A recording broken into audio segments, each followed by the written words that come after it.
सोलापूर महानगरपालिकेचे आयुक्त डॉक्टर सचिन ओंबासे यांच्या आदेशानुसार आणि उपायुक्त तैमूर मुलाणी यांच्या मार्गदर्शनाखाली फडकुले सभागृह येथे आज मराठी भाषा गौरव दिन साजरा करण्यात आला। यावेळी कार्यक्रमाचे प्रास्ताविक उपायुक्त तैमूर मुलाणी यांनी केले। मराठी गौरव भाषा दिनाबद्दल कवी लेखक कुसुमाग्रज यांच्याबद्दल माहिती सांगितली। जगातील बोलणाऱ्या भाषांपैकी मराठी भाषा 15वी आणि भारतात 4थ्या क्रमांकावर असे प्रास्ताविकामध्ये उपायुक्त तैमूर मुलाणी म्हणाले। अक्षरमित्र अभिजित भडंगे यांनी दररोज 20 ते 25 ओळी लिहाव्यात, त्यामुळे आपले सर्वांचे हस्ताक्षर सुंदर होण्यास मदत होते। सुंदर हस्ताक्षरासंदर्भात तसेच चारोळी आणि कवितेतून मराठी भाषा किती समृद्ध आहे याबद्दलची माहिती दिली। त्यानंतर श्रीधर खेडगीकर यांनी वाचन चळवळ चालू करायची वेळ का आली याबद्दल माहिती दिली। सोलापूरमधील मारुती चित्तमपल्ली यांनी मराठी भाषेला 1,00,000 शब्द दिले। नितीन वैद्य, अच्युत गोडबोले, अपूर्वा जोशी यांची पुस्तके वाचावीत अशा अनेक वाचनीय लेखनासंदर्भातील त्यांनी मार्गदर्शन केले। अतिरिक्त आयुक्त रवी पवार यांनी मराठी भाषेला अभिजात भाषेचा दर्जा प्राप्त करून दिला। मुलांना याबद्दल पुस्तक उपलब्ध करून दिली पाहिजेत। मराठी भाषेचा इतिहास अभ्यास करणे आवश्यक आहे। मराठी भाषा समृद्ध केली पाहिजे। त्यानंतर अतिरिक्त आयुक्त संदीप कारंजे यांनी मनोगत व्यक्त करताना म्हणाले, माणसाच्या लिखाणातून माणसाचा स्वभाव कळतो। शिक्षकांनी विद्यार्थ्यांमध्ये वाचण्याची आवड निर्माण करावी। विद्यार्थ्यांनी सण उत्सव यावर शुभेच्छा देण्यासाठी टपाल, आंतरदेशीय कार्डवर शुभेच्छा देण्यास प्रवृत्त करावे। सोलापूर महानगरपालिकेच्या शिक्षण विभागाच्या वतीने 63 शाळांमध्ये निबंध लेखन, सुंदर हस्ताक्षर, मराठी शुद्ध लेखन,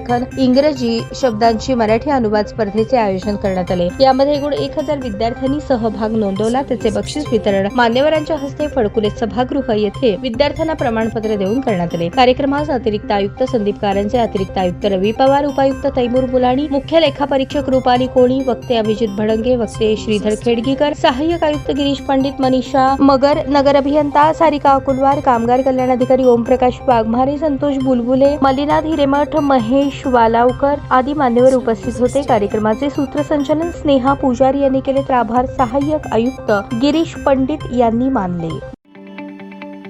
ताज्या बातम्या पाहण्यासाठी प्राईम महाराष्ट्र न्यूज चॅनलला सबस्क्राईब करा।